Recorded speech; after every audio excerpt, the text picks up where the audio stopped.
Joy University, best emerging university in South India. For admissions, contact Marwadi university మంచి భవిష్యత్తు కోసం తెలుగు విద్యార్థులు ఇష్టపడే యూనివర్సిటీ. కాల్ 9059052378 9059052379.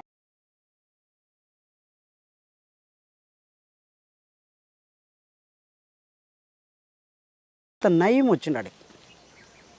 అసలు పోలీసులు రాలే, మళ్ళా నయం వచ్చింది. వచ్చేసి మేము ఇద్దరం ఒకటే సైజు ఉన్నాం సార్, చిన్నగా ఉన్నాం మేము. ఒక హైట్ లేము, లావు లేము, వానికి అంత క్యాజువల్ చేయడానికి పోయిన నయం. ఇట్లా చెయ్యి దగ్గరకు వచ్చేసింది సార్. కార్లోంచి దిగి చెయ్యి దగ్గర పెట్టండి, చెలో తీసి చెట్లలో దుంకి ఏకే లోడ్ చేసినాం. వెళ్ళిపోయింది పని. అక్కడ నుంచి ఆ ఏపీటి వదిలేసినాం. వచ్చి ఇది జరిగిందని చెప్పి వచ్చిన తర్వాత ఇంకా దీనికి మనం ప్రతీకారం ఏదైనా దాడి చేయాలని చెప్పేసి ప్రకాశం జిల్లాలో పోలీసులు కుమ్మింగ్కి వచ్చారు. కుమ్మింగ్కి వచ్చి ఆగిన తర్వాత అక్కడ దాడి చేయాలి. ఫస్ట్ రాకెట్ లాంచర్, అదే ఫస్ట్ ఇప్పుడు దొరికిన రాకెట్ లాంచర్ మావోయిస్టుల కాడ మనకు 2005లో దొరికిన రాకెట్ లాంచర్ ఫస్ట్ వాళ్ళ మీద దాడి ఉపయోగించిన దాన్ని పేలలేదు. పేలకపోతే గ్రానైల్ వేసి ఫైరింగ్ చేసి వెళ్ళి వచ్చేసినాం. ఎందుకంటే మనం ఏమనకపోతే మన మీద దాడులు జరుగుతాయి. ఎంతసేపు ఉన్నా మనం ఎక్కడికక్కడ అడ్డుకోవాలి. దాడులు అనేది మనం ప్రతి దాడి చేస్తేనే ఈయనకి డిఫెన్స్లోకి వెళ్ళిపోతాడు, లేకపోతే మనం చేయకపోతే డిఫెన్స్లోకి వెళ్ళిపోవడం అనేది క్యాంపెయినింగ్ తీసుకున్నాం. తీసుకొని అక్కడ ఆడ చేసిన తర్వాత మళ్ళా ఎర్రగొండపురం పోలీస్ స్టేషన్ మీద ఫైరింగ్ చేసి అక్కడి నుంచి వచ్చేసి మన బోరాపూర్ దగ్గర క్యాంపుపై ఇద్దరమే, కిరణ్ నేనంటేనే ఇద్దరం పని మీద పోయి వాడు క్యాంప్ వేసిండు. మనం ఉత్తగింది పోవాలా, మనం దాడి చేస్తేనే మనకి భయం అనేది ఉంటుంది అనేది ఇద్దరం 4 తూటాలు కొట్టినాం కావాలని చెప్పేసి. కొట్టిన తర్వాత డీజీపీ వచ్చి క్యాంపు మీద పరామర్శించి 4 తూటలకు ఫైరింగ్ ఓడ్చుకోని వాళ్ళు క్యాంపు 100 మంది క్యాంప్ వేసి డీజీపీ వచ్చి హెలికాప్టర్లో దిగి రాత్రి కాల్ చేసిరు సార్. అంటే నువ్వు కొమ్మికి వచ్చినవి అక్కడ ఉన్న చెంచులని రకరకాలుగా ఇబ్బంది పెట్టారు సార్. ఆ నైటు చెంచోలని 3 పెంటల చెంచోలని అడ్డం పెట్టుకుని పడుకున్నాడు. ఒకసారి ఎర్రగొండపాలెం పోలీసు మీద దాడి చెప్పు, ఎలా చేశారు? అదే సార్, అయితే యాక్చువల్గా మన దగ్గర వేపన్స్ లేవు. వేపన్స్ కావాలంటే ఏం చేయాలి? శత్రువుకు మనకు అనుకూలంగా ఉన్న శత్రుస్థావంపై మనం దాడి చేయాలి. దాడి చేయాలంటే మన కాడ ఉన్నంత బలగాన్ని ఉపయోగించాలి. మన దగ్గర ఉన్న వెపన్స్ అన్నీ ఉపయోగించి కంట్రోల్కి తెచ్చుకోవాలి అనే ఆలోచన చేసినప్పుడు దాన్ని చేసే ముందులో రిహార్సల్ చేసి క్యాంపు టీంలు ఏ టీం ఏ దాడి చేయాలి, ఏ టైంలో ఏ టీం సపోర్ట్గా ఉండాలి అనేది దాన్ని ప్రిపేర్ చేసి ఆ స్టేషను 2-3 ఎన్కౌంటర్లకు బాధ్యత వహించిన ఆ పోలీస్ స్టేషన్లో ఉన్న ఆఫీసర్స్. అయితే ఇది ఎప్పటికైనా మనకు ప్రమాదకరమే, ప్లస్ ఆయుధాలు కావాలి మనకు. దీన్ని ఏదో రకంగా శత్రువుని డిఫెన్స్లోకి నెట్టాలి అనే ఆలోచనతోటి పార్టీ పిలుపునిచ్చింది. పిలుపును అనుకూలంగా దాడి చేయాల్సి వచ్చేసింది. ఎన్ని గంటలకు చేశారు? అది సాయంత్రం 6:30 అయింది సార్. సక్సెస్ అయ్యారా? అంటే మొత్తం కాలేకపోయినాం.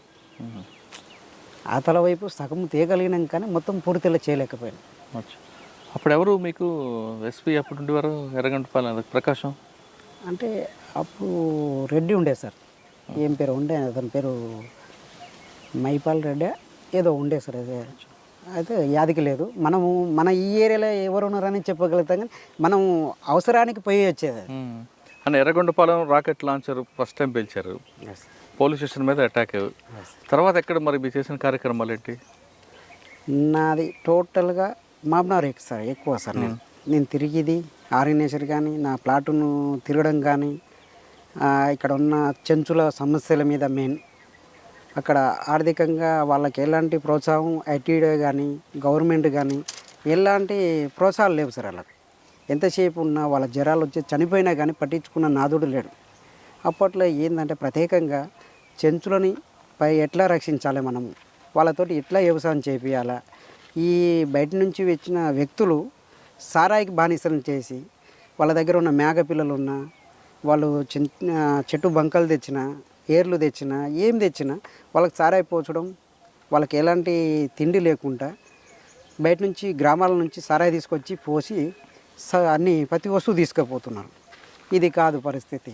మనం దగ్గరుండి పార్టీ క్యాంపెయినింగ్, మనం వీళ్ళకి వ్యవసాయం నేర్పాలి, సారాయిని ఫస్ట్ అడ్డుకోవాలి. మనము దీని మద్యపాన నిషేధాన్ని ఖచ్చితంగా మనము దీన్ని ప్రతిష్టంగా చేయాలి. గ్రామాలైనా సరే, ఇక్కడ ఆదివాసుల కోసానికైనా సరే, ఎక్కడైనా సరే మనం ప్రత్యేకంగా దీని మీద మనము దృష్టి పెడితేనే ప్రజలు సంసారం మీద కానీ వాళ్ళ తిండి ఆహారం మీద ఆకలి అనేది ఇవన్నీ కూడా మీరు చేశాం. సక్సెస్ అయ్యారా? అయ్యాం సార్, 90% అయినట్టే. ఎందుకంటే అప్పట్లో సారాయి మీద ఎలాంటి ఏ గవర్నమెంట్ కానీ మద్యపానం మీద కానీ ఇప్పటివరకు గిట బ్రాండ్ షాపులు పెడుతున్నారు సార్. ఎవరి కోసానికి పెడుతున్నారు? ఎవరు దాగి సావాలని? అసలు ఏ రాజకీయ నాయకుడైనా కనీసం మద్యపానం నిషేధం అనేది ఎవరి నోటి గిట ఎక్కడ గిట వస్తలేదు. అంటే ఇప్పటివరకు గిట దేశాన్ని పాలించేది ఏంటి? మద్యపానంతో పొలిటికల్ లీడర్లు పాలిస్తున్నారు. అసలు అది మద్యపానం అనేది లేకుంటే కుటుంబాలు చాలా వరకు ఎలాంటి నష్టము పోవు.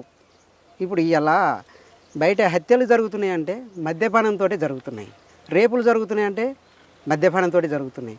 డ్రగ్స్ ఏది గంజాయి వస్తుంది, బయట నుంచి అది డ్రగ్స్ వస్తుంది. దాన్ని అడ్డుకుంటున్నామంటే అదే సంస్థలనే వీళ్ళు పట్టుకునేది వీళ్ళే, ప్రోత్సహించేది వీళ్ళే ఉన్నారు. లోపల నుంచి లావాదేవీలు అరికట్టడం ప్రయత్నం చేశారు. అరికట్టడానికి ప్రయత్నం చేశాం. చెంచుల్లో వాళ్ళకి కొంచెం అవగాహన కల్పించారు. వాళ్ళకి రాజకీయ జ్ఞానం తీసుకొచ్చారా? చాలా వరకు మనము ఎంత చెప్పినా 50% నేర్పగలిగినాం సార్. వాళ్ళ హక్కుల గురించి, వాళ్ళ ముందుండి పోరాటాలు కానీ, దాదాపు అడివాకి చట్టాలు ఎట్లా, మీకు ఎప్పటి నుంచి ఎప్పటి వరకు మీకు రాజ్యాంగం ఉంది, దేని ఎట్లా ఉపయోగించుకోవాలా. ఇప్పుడు యాక్చువల్గా ఈ ఫారెస్ట్కి రావాలంటే ఫారెస్ట్ వాళ్ళ పర్మిషన్ కాదు, యాక్చువల్లీ చెంచుల పర్మిషన్ తీసుకోవాలి. చెంచులకు ఉన్న హక్కులు అప్పట్లో ఉన్న రాజ్యాంగ ప్రకారంగా పోతే జీవో ఫారెస్ట్లకు ఎంటర్ కావాలంటే మంత్రి కానీ గవర్నర్ కావాలన్నా కానీ వాళ్ళ పర్మిషన్ తీసుకోవాలి. ఇవాళ ఎక్కడ ఉంది పర్మిషను? అధికారుల చేతిలోకి వెళ్ళిపోయింది తప్ప వాళ్ళ హక్కులని ఎవరికంటే ఇప్పటివరకంటే ప్రశ్నించే వాళ్ళే లేకుండా పోయారు. ఇప్పుడు మీరు అప్పుడు చేసిన కార్యక్రమాలు చేశారు, బయటకు వచ్చారు కదా. అవును సార్. ఇప్పుడు మీరు చేసిన కార్యక్రమాలకు అభివృద్ధి చెందిన ఒక గ్రామం ఇప్పటికైనా ఉందా? ఉన్నాయి సార్. సాధ్యమైనంత వరకు ఇప్పుడు పోడు భూమి అనేది దాదాపు ఈ ఏరియాలో ఒక 10-15 వేల ఎకరాలు ఇప్పుడు రైతులు చేసుకొని బతుకుతున్నారు. కానీ ఇప్పుడు ఏమైంది, ఫారెస్ట్ వాళ్ళు పట్టాలు ఇవ్వకుండా సతాయిస్తున్నారు. పోడు భూములకు గవర్నమెంట్ పట్టాలు ఇస్తున్నది, కాకపోతే ఆ భూమి చేసుకొని బతకగలుగుతారు కానీ వాళ్ళకు ఉపయోగపడలేకపోతుంది. ఓకే, మొత్తంగా అన్న ఇప్పుడు ప్రజల కోసం కార్యక్రమాలు చేపట్టారు. మీరు చేసిన దాడుల గురించి చెప్పండి ఒకసారి. తప్పని పరిస్థితుల్లో అచ్చంపేట పోలీస్ స్టేషన్ ఒకటి సార్. అది ముత్తయ్య గారని సిఐ ఉండే ఒక ఆయన. ఎంతసేపు ఉన్నా దళాన్ని కొట్టేస్తున్నాం, ఇంకా 2 రోజుల 3 రోజుల అచ్చంపేట దళం వెళ్ళిపోతుంది, ప్లాటును కొట్టేస్తున్నాం, అయిపోయాయి అంటే వాస్తవానికి మా వాళ్ళు గిట దాడులకు పోయిర్రు, ఫెయిల్ అయినాయి. వాడు ఇంకా దానికి ఆఫీసర్ గారు ఏం చేశారంటే వీళ్ళు చేయలేరనే ఓపుకు వచ్చేసారు. మేమేం చేసినాం, ఇలా ప్రకటించి రేపే కొట్టేసి చెప్పి కొట్టారా? చెప్పి ప్రకటించి కొట్టాం.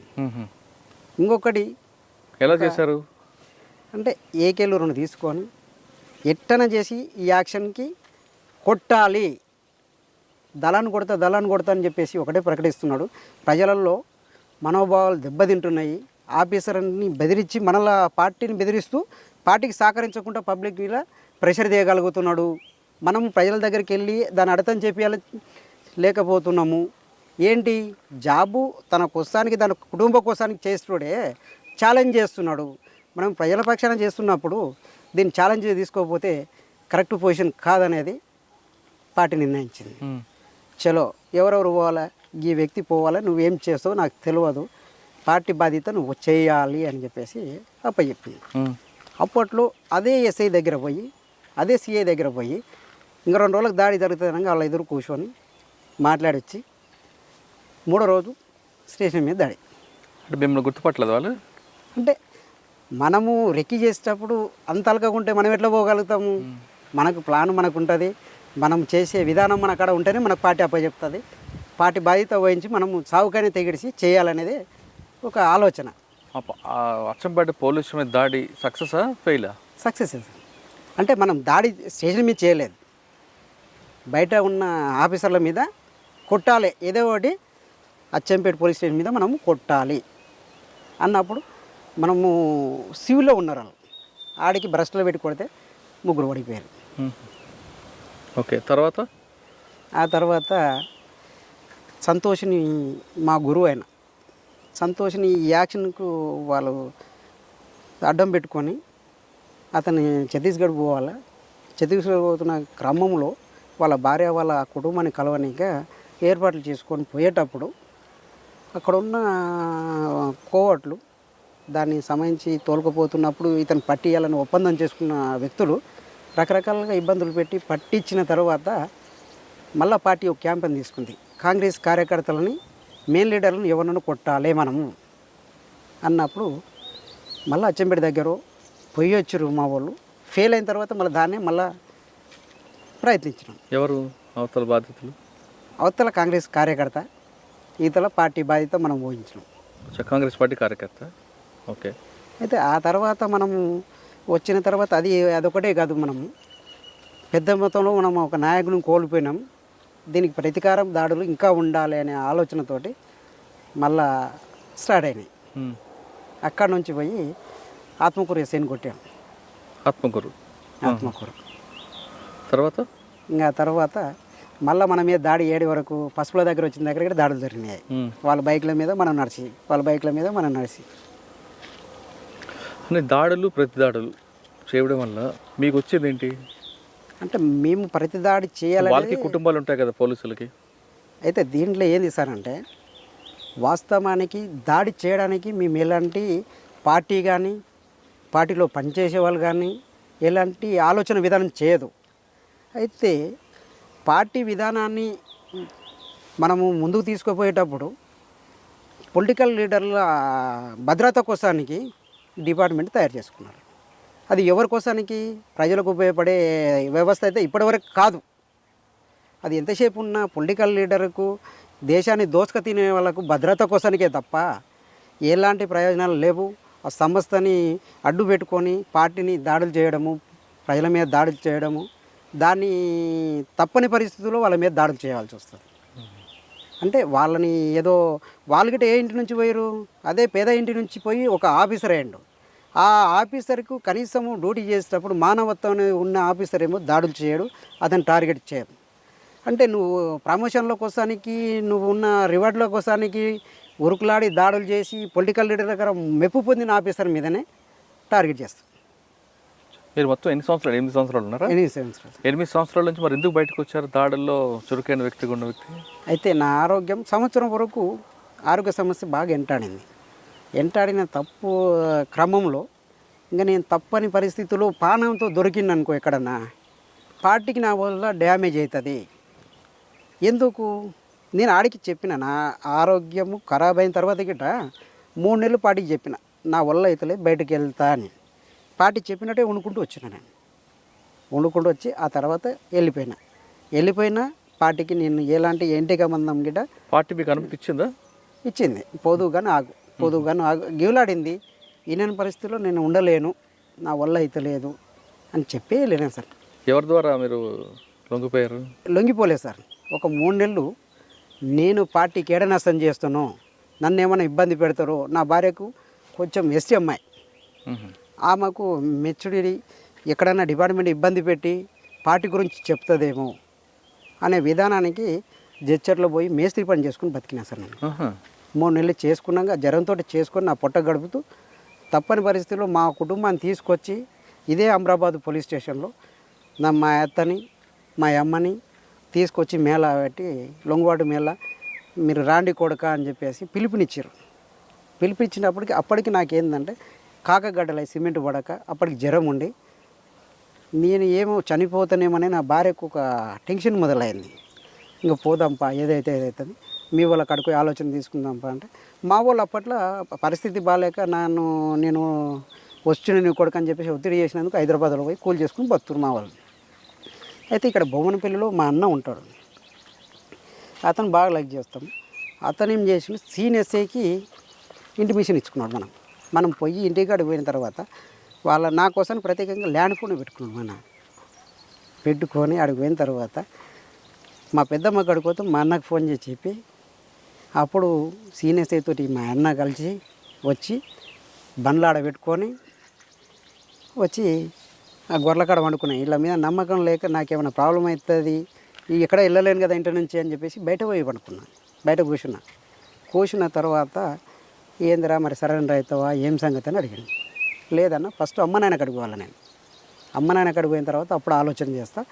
చలో అమ్మ నాయన ఏడ చేస్తారు, ఆయన హోమ్ మినిస్టర్ ఇంట్లో నాయన పని చేస్తున్నాడు, ఇది గోడను నీళ్ళు పట్టాల. అయితే సరెండర్ అయితే ఏంటంటే మనం ఆడికి పోతే జానారెడ్డి అప్పుడు అక్కడికి పోతే మనం మన సొంత ఆలోచన పోవాలన్నా వద్దా అనేది కొద్దిగా కుటుంబంతో డిస్కషన్ చేయాలి. ఆరోగ్యం కుదుటపడ్డంగా వెళ్ళాలన్నా లేకపోతే మన సరెండర్ కావాలన్నా అనే ఆలోచన సందిగ్ధంలో ఉన్నా. బయటకైతే వచ్చిన మళ్ళీ నా వల్ల పార్టీకి ఎలాంటి నష్టం జరుగుతుంది అని ఆలోచన చేసుకొని స్థిరంగా కొద్దిగా ఎటుగా కూడా అయిపోయినా, మధ్యలోనే అయిపోయినా. ఈయన పట్టించిన తర్వాత నైట్ 1 గంటలకు అరే బండి ఉంది మా అమ్మ నాయన అక్కడికి పోదాం హైదరాబాదు. అమ్మ ఎడ ఉంది, నేను వస్తా సరెండర్ అయ్యేటప్పుడు పోతా ఇంకా అలా మా పెద్దమ్మ వాళ్ళ ఇంటికి పోతా. ఈ నుంచి మా ఇంటికి పోయింది, గోనెంపల్లి పోయింది. యాక్చువల్గా ఈ నుంచి ఆడికి పోయిందంటే నాకు 2 గంటల టైం మా ఇంటికి పోనీక. వీళ్ళు చెప్పిన ఒక్క మాట మీ అమ్మ ఇంటికాడ ఉందంటే వెళ్ళిపోతా. వీళ్ళ స్వార్థం కోసానికి నన్ను నేనే మూసిపెట్టి మా అమ్మకి తెలియకుండా నన్ను నైట్ 1కి పట్టించు. గిరి అని ఒక్క పిలుపు పిలిస్తే సార్ ఈ పెంటగడలను పెంటపుట్టి అలా ఫుల్ ఉంది. అది వానకాలం దశదీపాలకు గిరి అని ఒక పేరు పెట్టి పిలిస్తే బండ్లేమో స్కూల్లో పెట్టిరు. మా అన్న కదా నేను నమ్మి ఉంటే దాదాపు 40 మంది దగ్గర ఉండు. అప్పుడు ఉరికొచ్చి ఎస్ఐ పట్టుకొని హీరో హీరో హీరో అంటాను. అంటే ఆ రాత్రి సరే నీవు బాగున్నావు మాట్లాడినావు బాగుంది, అదే నేనే వేపన్ తీసుకొని దాడి చేసింది అనుకో ఎవరు అక్కడ నువ్వు తోలుకొచ్చిన వాళ్ళు నష్టపోయినా కష్టమే, ఇక్కడ నేను చనిపోయినా మా అమ్మ నాయన ఊరుకోరు కదా. అంటే అప్పట్లో డైరెక్ట్ అడిగాను నన్ను ఒక కానిస్టేబుల్, ఇప్పుడు కొట్టేసి ఎవరు దిక్కు నీకు అని అడిగాడు. సార్ నేను చచ్చిపోయే ముందర ఒక్కనైనా చంపుతా మిమ్మల్ని, చంపుతారని చెప్పిన. అన్న వరకు ఎస్ఐ ఉండి తిట్టిండి వాళ్ళని. తిట్టినాక బంద్ చేసినాక ఆ నైట్ తీసుకొచ్చేసి ఆయన ఇంట్లోనే పండబెట్టుకున్నాడు. పండబెట్టుకొని తెల్లారి నిద్ర కాసి పొద్దుగాల తీసుకుపోయి సరైన చేసింది సార్ ఇక్కడ మామనారు. అయితే నాకు అప్పటి వరకు నన్ను ఉంచుతారనే నమ్మకం అయితే లేదు. ఓకే, ఎందుకంటే 199 కేసులు వాళ్ళ మీద దాడులు చేసినవి ఉన్నాయి, గట్టి ఆఫెన్స్లే ఉన్నాయి. అయితే నన్ను ఎట్లా ఉంచరు అనేది నా ఆలోచన విధానం. పొద్దుగాల వీళ్ళందరినీ మాజీలని నన్ను మంగళాన్ని పిలిచి కటింగ్ చేయించి ఒక జత బట్టలు తెప్పించి మా భార్యకి ఇచ్చి తానం చేయించి బయటికి కంపౌండ్లోకి తీసిన తర్వాత వీళ్ళందరూ కంపౌండ్లో కానీ వస్తే బతికినారు అనుకున్నాను.